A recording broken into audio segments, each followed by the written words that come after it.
Okay. Hello, we are doing 5 hip dominant exercises today. So we're going to start off with good mornings. All right. We would normally be doing this with a barbell, but we're at home, so we're going to use a broom as the barbell. So to start with this one, all right, you're going to hold the barbell behind your neck, like you're going to do a back squat. Good. Your arms are going to be same distance apart. That looks good. You're going to stand with your knees slightly bent. And then all you're going to do is hinge at your hips. You're going to hinge forward. Don't bend your knees too much. Don't round your back. Just hinge forward. Nice and slow. Good. Keeping your back nice and straight. Good. You don't have to go quite as far. Just push your butt back. There you go. Nice.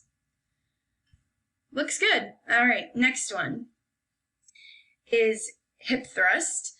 So you're going to use that barbell again, the broom barbell, and you're going to use this little bench we have behind.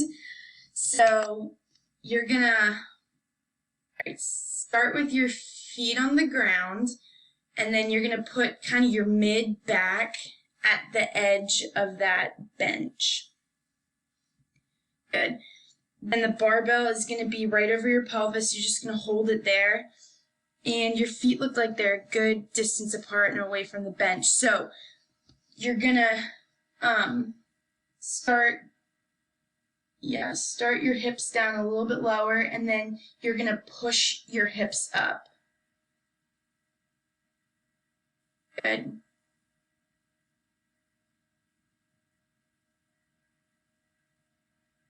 Yeah, make sure you're not moving too much with your back. It's mostly push through your hamstrings and glutes. Okay, good. And we could always add more weight to that if that were an actual barbell. All right, next one is going to be cable pull through.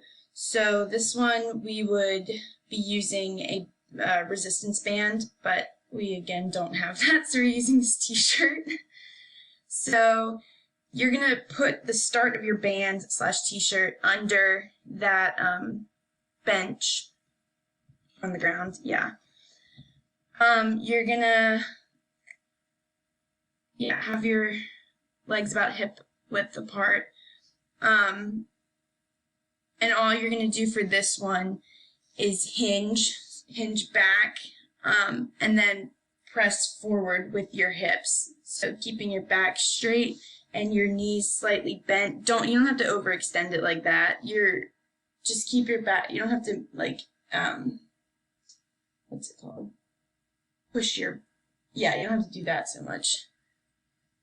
So even less. There you go. So this band, because it's not behind you, you're not going to get the same exercise here, but the band would be under the bench there, and you would just be pulling it forward. So the band should be in between your legs, yeah. And then just hinge forward. There you go, and then stand up. Perfect, yeah. That's how it would be. So, good.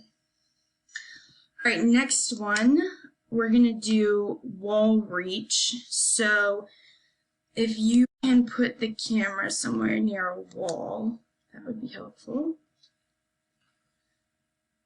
Okay.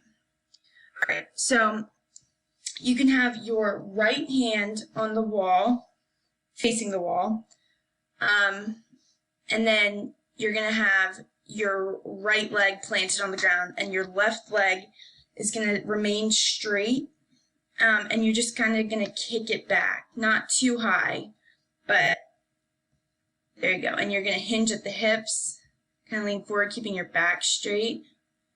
Good.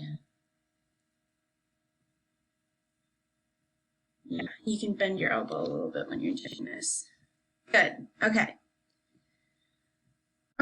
Last one is called Monster Walk. This one also would require a band. We would probably put it around your ankles, but we don't have a band again, so we're just going to do this without a band. So can you just put the camera where I can see you and you have enough room to take a few steps?